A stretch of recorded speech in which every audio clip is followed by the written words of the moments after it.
Πριν σου μιλήσω για το τι άλλαξε μέσα μου αυτές τις 90 μέρες, θέλω να σου πω πού ήμουν όταν όλα άρχισαν. Είχα φτάσει σε ένα σημείο της ζωής μου όπου όλα όσα θεωρούσα δεδομένα είχαν καταρρεύσει. Ένα σοβαρό πρόβλημα υγείας μου προκαλούσε χρόνιο, εξαντλητικό πόνο. Δεν μπορούσα πια να εργαστώ όπως παλιά. Βρέθηκα στα 45 μου χωρίς δουλειά, χωρίς εισόδημα και χωρίς καμία σταθερότητα. Ο γάμος μου είχε τελειώσει άδοξα λίγους μήνες πριν. Οι φίλοι που πίστευα ότι θα σταθούν δίπλα μου άρχισαν να απομακρύνονται σιωπηλά ένας-ένας και τα χρήματα που είχα στην άκρη εξανεμίζονταν μέρα με τη μέρα. Δεν είχα απαντήσεις. Το μυαλό μου γύριζε συνεχώς γύρω από τις εκδοχές του εαυτού μου όπου τα πράγματα πήγαιναν καλύτερα. Ένιωθα αποτυχημένος, εγκλωβισμένος. Παντού έβλεπα ανθρώπους ευτυχισμένους, υγιείς, με άφθονα χρήματα και καθόλου προβλήματα. Οι άλλοι είχαν όλα όσα μου έλειπαν ή τουλάχιστον έτσι ήθελε να με κάνει να πιστέψω το μυαλό μου. Θυμάμαι μέρες που καθόμουν βυθισμένος σε μαύρες σκέψεις για την υγεία μου, για το μέλλον μου, για το πώς θα επιβιώσω. Δεν υπήρχε μέσα μου ίχνος ευγνωμοσύνης, κανένα φως, καμία ελπίδα, τίποτα να περιμένω από το αύριο. Το μόνο πράγμα που με κρατούσε στη ζωή ήταν το παιδί μου. Τα βράδια ξυπνούσα ιδρωμένος, με το σώμα σε ένταση και μια φωνή μέσα στο κεφάλι μου να ρωτάει «Τι θα κάνεις, πώς θα τα καταφέρεις, το σώμα σου πονάει, τα λεφτά τελειώνουν, είσαι μόνος, το παιδί σου σε χρειάζεται και τα πράγματα από εδώ και πέρα μόνο θα χειροτερεύουν». Η φωνή είχε δίκιο. Εκείνη τη νύχτα δεν άντεξα άλλο. Έκλαψα, πραγματικά έκλαψα. Ένιωθα μόνος, αβοήθητος, χαμένος μέσα σε μια θάλασσα απόγνωσης. Το πρωί με βρήκε κουρνιασμένο στο πάτωμα, δίπλα στο κρεβάτι του μικρού μου.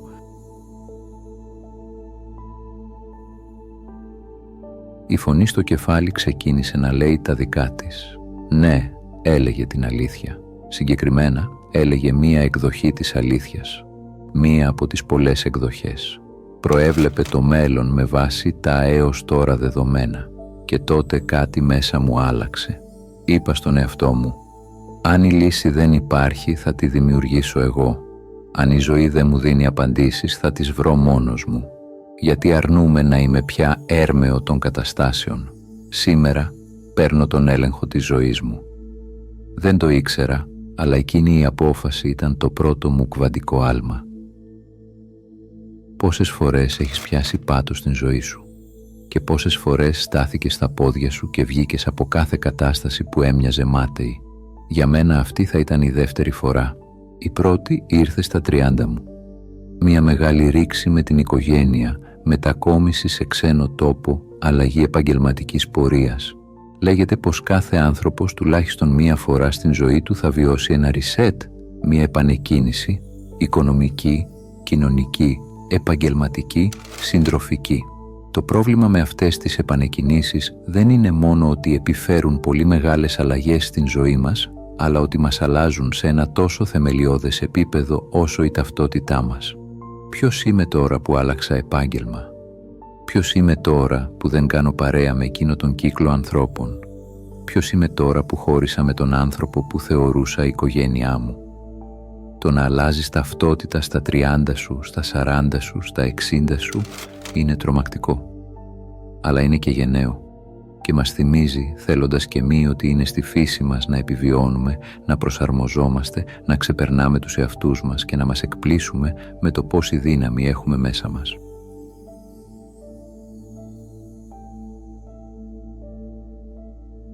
Ξεκίνησα να ψάχνω στο διαδίκτυο με ποιους τρόπους μπορώ να πάρω τον έλεγχο της ζωής μου και κατέληξα σε μία ερώτηση που άλλαξε τα πάντα. Ποια είναι η πιο αυθεντική εκδοχή του εαυτού μου? Ξεκίνησα να γράφω. Στην αρχή οι λέξεις δεν μου έβγαιναν, όμως μόλις έκανα την αρχή, σιγά σιγά η φωνή του αληθινού μου εαυτού άρχισε να αναδύεται από την σιωπή. Άρχισα να θυμάμαι ποιος ήμουν κάποτε. Ποιος ήθελα να γίνω όταν ήμουν παιδί? Ποια όνειρα μου χάθηκαν μεγαλώνοντας και ποιες πεποιθήσεις με κρατούσαν από το να ζήσω την ζωή που ήθελα? Όταν τελείωσα να γράφω κατάλαβα κάτι. η αληθινή εκδοχή του εαυτού μου, η εκδοχή στην οποία είμαι ευτυχισμένος και δεν αισθάνομαι θύμα, ζει ήδη μέσα μου. Το μόνο που έχω να κάνω είναι να της επιτρέψω να εκδηλωθεί. Και όχι, δεν είχε να κάνει με το να έχω μία επιτυχημένη καριέρα, έναν πετυχημένο γάμο και πολλά λεφτά όπως πίστευα. Αυτές ήταν οι ανάγκες που είχε το εγώ μου. Επιφανειακές επιτυχίες που δεν έχουν καμία σημασία για μένα, μόνο για το φαίνεσθε και για το τι θα πει ο κόσμος. Σας παραθέτω λοιπόν το κομμάτι που έγραψα για τον αληθινό μου εαυτό αυτούσιο. Είμαι παραγωγός βίντεο και δουλεύω ως freelancer, κάνοντας αυτό που αγαπώ, δουλεύοντας από το σπίτι ή κάποιο ήσυχο καφέ με το λάπτοπ μου. Εργάζομαι σε ελεύθερο ωράριο και έτσι μπορώ να προσαρμόζομαι στις ανάγκες του παιδιού μου και της ζωής μου γενικά. Η δουλειά μου επιτρέπει σε μένα και το παιδί μου να ζούμε αξιοπρεπώς και να έχουμε χρήματα στην άκρη για μία ώρα ανάγκης, αλλά και για εκδρομές, ταξίδια ή ό,τι άλλο θέλουμε να κάνουμε. Ο πόνος στις αρθρώσεις μου έχει μειωθεί σημαντικά με συστηματική εργοθεραπεία και κολύμβηση. Έχω μία ρουτίνα ασκήσεων που δεν παραλείπω και αισθάνομαι ανακούφιση όταν θυμάμαι πως ήταν κάποτε τα πράγματα και που έχω φτάσει τώρα. Δείχνω την ίδια αγάπη και ενσυναίσθηση για τον εαυτό μου όπως αυτή που δείχνω στο παιδί μου. Φροντίζω να έχω μία ισορροπημένη διατροφή με θρεπτικά φαγητά και όλα τα καλά.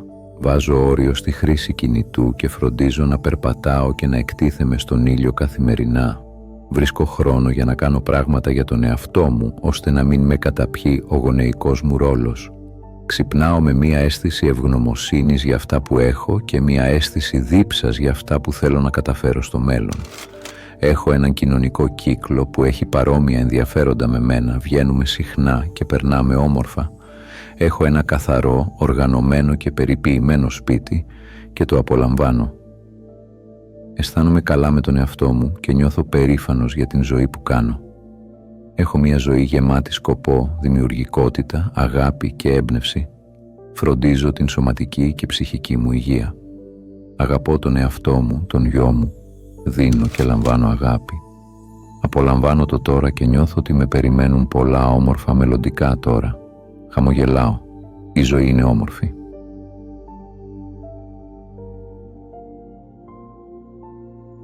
Αφού έγραψα πως είναι η σωστή εκδοχή του εαυτού μου, έκατσα να σκεφτώ τα πράγματα που λογικά θα έκανε στην καθημερινότητά της αυτή η εκδοχή. Δεν γίνεται να είσαι παραγωγός βίντεο χωρίς να παράγεις βίντεο, σωστά? Οπότε μπαίνει πρώτο στη λίστα. Επίσης έψαξα κάποια σεμινάρια που θα με βοηθούσαν να αναβαθμίσω το πτυχίο μου και να ξεσκονίσω τις γνώσεις μου στο αντικείμενο.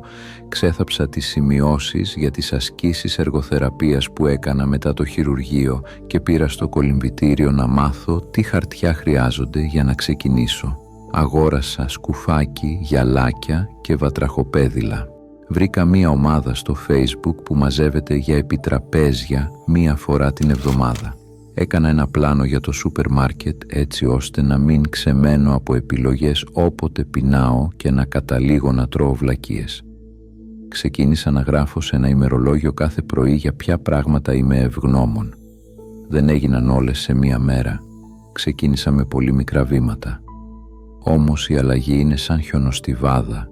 Μόλις κάνεις την αρχή, κατά κάποιο τρόπο σε παίρνει η μπάλα και τα πράγματα αρχίζουν να παίρνουν μπρος.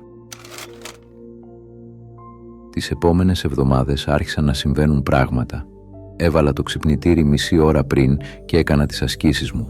Ξεκίνησα κολυμβητήριο 2 φορές την εβδομάδα. Έμαθα καινούργιες και νόστιμες συνταγές για φαγητά και γλυκά. Έβαλα στόχο να πίνω 2 λίτρα νερό την ημέρα, να κοιμάμαι 8 ώρες και να μην κάθομαι στο κινητό πριν τον ύπνο. Ο πόνος της αρθρώσης μειώθηκε σημαντικά. Ένιωθα πιο νέος, πιο δυνατός. Η ψυχολογία μου άλλαξε. Κάτι μπλόκαρε την κρίνια και την απεσιοδοξία.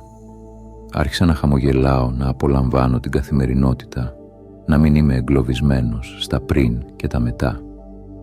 Κατά κάποιο τρόπο το τώρα μου ήταν αρκετό κι ας μην ήταν κάτι σπουδαίο, ιδανικό ή τέλειο. Όταν τελείωσε το σεμινάριο, ήρθε η στιγμή να κάνω το επόμενο βήμα. Για να κάνω πρακτική και να έχω κάτι να δείξω στους υποψήφιους πελάτες μου, χρειαζόμουν ένα project, κάτι πραγματικό, όχι απλώς ασκήσεις, και τότε μου ήρθε η ιδέα, θα ξεκινούσα να φτιάχνω βίντεο. Αφού διάβαζα για κβαντική εκδήλωση και ενσυνειδητότητα εκείνη την περίοδο, θέματα που με βοηθούσαν να καταλάβω τι μου συνέβαινε, αποφάσισα ότι αυτό θα ήταν το θέμα μου. Ξεκίνησα την έρευνα, έφτιαξα το πρώτο μου βίντεο και το ανέβασα στο YouTube.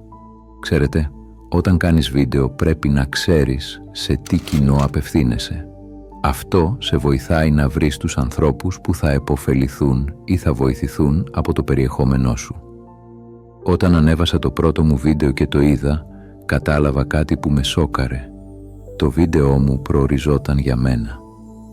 Εγώ ήμουν το κοινό που θα επωφελούνταν βλέποντας ένα βίντεο που μιλάει για όλα αυτά. Ακόμα και σήμερα, όταν νιώθω άγχος, κούραση ή ματαιότητα, βάζω να ακούσω το πρώτο μου βίντεο και ηρεμώ. Και κάπως έτσι, χωρίς να το σχεδιάσω, βρήκα έναν τρόπο να μοιραστώ αυτό που μάθαινα. Κάθε βίντεο ήταν ένα μάθημα στον εαυτό μου και σιγά σιγά άρχισαν και άλλοι άνθρωποι να το βλέπουν και να ανταποκρίνονται. Σύντομα ήρθε η πρώτη πρόταση για δουλειά, part-time, από το σπίτι. Λίγα χρήματα, αλλά έστω έγινε η αρχή. Συνέχισα να κάνω βίντεο και οι άνθρωποι άρχισαν να τα βλέπουν. Ξέρετε ποιο είναι το πιο συνηθισμένο σχόλιο κάτω από τα βίντεό μου? Ευχαριστώ. Μου έκανε τόσο εντύπωση στην αρχή. Δεν ζητούσα σε κάποιο μέρος του βίντεο από τους θεατές μου να πούν ευχαριστώ, αλλά αυτοί το ένιωθαν και το έλεγαν ο ένας μετά τον άλλο. Πήγα σε μία συνάντηση για επιτραπέζια και πέρασα πολύ όμορφα. Ήρθε και δεύτερη πρόταση για δουλειά και ύστερα τρίτη. Κάποιοι στα σχόλια με ρωτάτε πώς θα ξέρω αν κάνω σωστά εκδήλωση. Η εκδήλωση δεν είναι να εύχομαι κάτι γενικά και αόριστα, αλλά να κοιτάζω βαθιά μέσα μου ποιος είμαι στα αλήθεια και να μεθοδεύω την ανάδυση αυτού του εαυτού στον αληθινό κόσμο. Ευθυγράμμιση σημαίνει ξέρω ποιος είναι ο αληθινός μου εαυτός και με τις καθημερινές πράξεις μου με φέρνω στην θέση του. Ο νόμος της έλξης δεν έχει να κάνει με το να λέω τι θέλω, αλλά με το να σταματάω να επικεντρώνομαι σε αυτά που μου λείπουν και να δουλεύω προς το να αποκτήσω αυτά που θα με κάνουν αυτό που είμαι στα αλήθεια. Ναι, λειτουργεί, αλλά αυτό που δεν ξέρει ο περισσότερος κόσμος είναι ότι το λειτουργώ εγώ ο ίδιος με την συστηματική μου δουλειά. Με την ενέργεια που φέρνω στην ζωή μου, με το να είμαι παρόν στα δύσκολα και να μην τα αφήνω να με καταπιούν. Κάπου διάβασα, κανείς δεν θα έρθει να σε σώσει, θα πρέπει να το κάνεις μόνος σου. Αυτός που θα σε σώσει είναι η σωστή εκδοχή του εαυτού σου, που υπάρχει μέσα σου και περιμένει να ανοίξεις την πόρτα και να της επιτρέψεις να σε οδηγήσει σε αυτό που είσαι. Κοιτάζοντας πίσω, δεν αναγνωρίζω τον άνθρωπο που ήμουν πριν από 90 μέρες. Ο φόβος, η ανασφάλεια, η αίσθηση του αβοήθητου έχουν μικρύνει κατά πολύ. Δεν έγινα απλώς πιο ήρεμος ή πιο ευγνώμων. Έγινα κάποιος που ξέρει ότι μπορεί να δημιουργήσει τη ζωή που θέλει, ανεξάρτητα από τις συνθήκες γύρω του. Κατάλαβα ότι η πραγματική αλλαγή δεν έρχεται από εξωτερικές συνθήκες, έρχεται από μέσα μου. Από την απόφαση να μην αφήνω το παρελθόν ή τον φόβο να καθορίζουν το ποιος είμαι. Από την επιλογή να γίνω ο δημιουργός της ζωής μου, να πάρω τον έλεγχο, να αγκαλιάσω τον εαυτό μου με ευγνωμοσύνη, δύναμη και αγάπη. Δουλεύω από το σπίτι μου ή κάποιο καφέ σε ένα αντικείμενο που αγαπώ και στις ώρες που θέλω να δουλέψω. Δεν έλυσα το οικονομικό μου πρόβλημα, όμως έχω ένα βασικό μισθό και προσπαθώ για το καλύτερο. Πονάω πολύ λιγότερο από πριν και αισθάνομαι ότι μέρα με την μέρα κερδίζω πίσω το σώμα μου. Έμαθα να φροντίζω τον εαυτό μου και να γεμίζω την καθημερινότητα μου με πράγματα που αγαπώ παρά την ασχήμια που υπάρχει στις ειδήσεις ή τις ψεύτικες προσδοκίες που δημιουργούν τα social media. Και ίσως το πιο σημαντικό, γνώρισα όλους εσάς που με τα καλά σας λόγια και την αγάπη σας με βοηθήσατε να μην τα παρατήσω. Και σας υπόσχομαι ότι για όσο περνάει από το χέρι μου θα δημιουργώ βίντεο που θα θυμίζουν σε όλους μας την αλήθεια. Τίποτα δεν έχει χαθεί. Είναι όλα μέσα μας και περιμένουν να τους επιτρέψουμε να βγουν στο φως, να μας αγκαλιάσουν και να μας δείξουν τον αληθινό εαυτό μας. Μέσα από την καρδιά μου ανταποδίδω όλα τα ευχαριστώ που μου χαρίσατε. Να προσέχετε τον εαυτό σας και να πάτε στο καλό.